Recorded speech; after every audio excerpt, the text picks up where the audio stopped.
Now, your first alert forecast with meteorologist AJ Rickman. Well, as we have a live look on your satellite and radar, we're seeing mostly cloudy skies across eastern Iowa. A little bit of precipitation is showing up on radar. Some of it is a wintry mix farther north, rain a little farther south. It's very light, however. A lot of it is evaporating before it hits the ground. You might notice a raindrop or maybe a snow flurry hitting your windshield as you're driving around this evening, but most areas will remain dry as we head through the overnight hours. Clouds do increase overnight and into the start of your day on Monday. We are going to be watching for, on top of a stray sprinkle or snow flurry tonight, the chance for some more isolated precipitation to develop into Monday morning as well. By 9 a.m., a lot of places are still dry, but you'll notice a few spots of green showing up on your pinpoint futurecast. As we get towards the noon hour, that precipitation is quickly moving off to the east. A lot of it falls as rain, but areas tomorrow that start off the morning at or below freezing could see a little bit of mixed wintry precipitation mix in with that.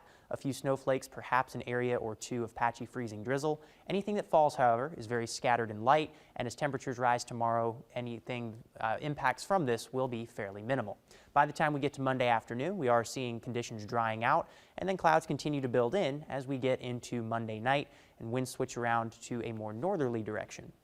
We do have that chance for a few isolated sprinkles and some snow mixing in on your first alert forecast. That's as we go through the night tonight, especially later into the night and early into the day on Monday. But as I mentioned, by Monday afternoon, we are seeing that diminishing. In terms of temperatures in your zone cast overnight, we're looking at lows falling right around freezing across all of eastern Iowa. Again, an isolated rain or snow shower. Lots of places, however, can expect to remain dry all the way through the night tonight and then into the day on Monday. In terms of temperatures for your day on Monday, we are going to be seeing highs climbing into the middle and upper 30s in our northern and eastern counties, 35 in Fayette, 37 in Manchester. Tama is sitting at 41 as well as Cedar Rapids, and the farther south you go, the milder we are, climbing into the 40s. Now that system that brings us the chance for an isolated sprinkle tonight and into the day on Monday brings some wintry precipitation to Wisconsin, parts of Minnesota, and the Great Lakes region. So if you're traveling there, be ready for some travel impacts potentially in those regions. Then we do see some rain moving across Missouri as we get into Christmas Eve.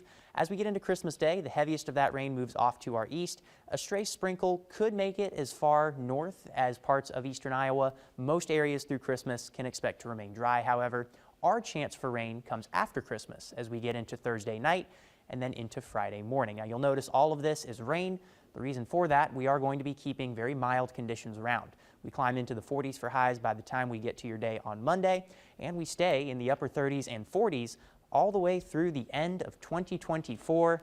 New Year's Eve, we're looking at 37 degrees for right now, and again, increasing rain chances Thursday night into Friday, and then into next weekend as well. But with those temperatures as mild as they are at this point, we're not worried about any frozen precipitation. It's pretty clear what we're going to get, but do you personally, I'm curious, prefer a warm Christmas or a white Christmas? I prefer a white Christmas because I grew up with a ton of warm Christmases down south. I would love to get a white one. Yeah, there is something extra special about it. Very much so. But I'm sure eventually we'll get plenty of snow, so we shouldn't complain. Absolutely, yes. It's not long before I'm sure cold weather returns. All right. Thanks, AJ.